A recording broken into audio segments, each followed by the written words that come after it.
It's like a scene out of an Old West motion picture. The High Plains drifter in this story rides into town, saving it from time and the elements. I always loved just coming over here and riding through the town. It's just a great feeling. Everybody feels so good going through here, seeing it. The walls of this hamlet have seen the likes of Tom Hanks, Emilio Estevez, Denzel Washington, Chris Pratt, Peter Fonda, and the Duke himself, John Wayne.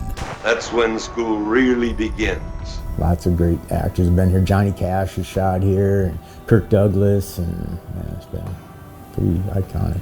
So iconic that cowboy, saddlesmith, and stuntman Clint Mortenson had to lay claim on the property, better known by locals and film producers as the Eaves Movie Ranch. You'd be hard-pressed to find a more storied location than the Eaves Movie Ranch when it comes to New Mexico filmmaking. In fact, some people would argue that this very filming location is responsible for the multi-million-dollar industry the state now enjoys. The ranch was originally constructed for the James Stewart Henry Fonda Western, The Cheyenne Social Club, in 1969. Could you direct me to the Cheyenne Social Club? How dare you! J.W. Eaves was tasked with building out the location that features interior and exterior set pieces, including everything you need in an Old West town, a saloon, a general store, and a sheriff's office, among others.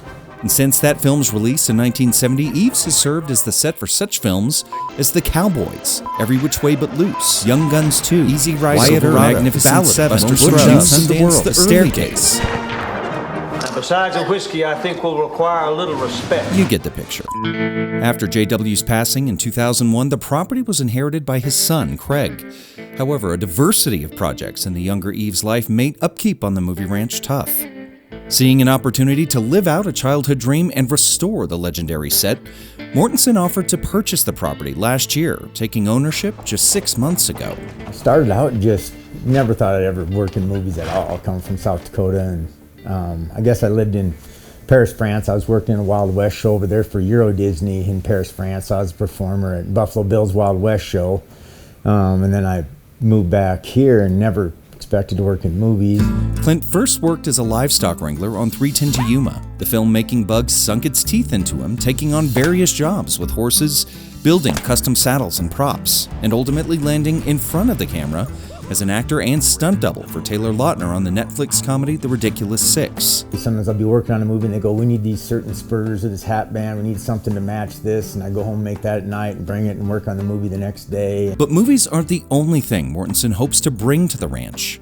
Now called the Mortenson Eaves Movie Ranch, Clint says that he is opening up the property for private parties, special events, photo shoots, and weddings, inviting the community to experience the cinematic history and magic of a destination locked in a bygone era of the American frontier. I got to pinch myself in the wrist. I mean, like, it's so just neat. Everybody has a good feeling. When they bring people here, they just, their childhood comes out and they just feel so good just looking around and stuff. It's just a cool feeling.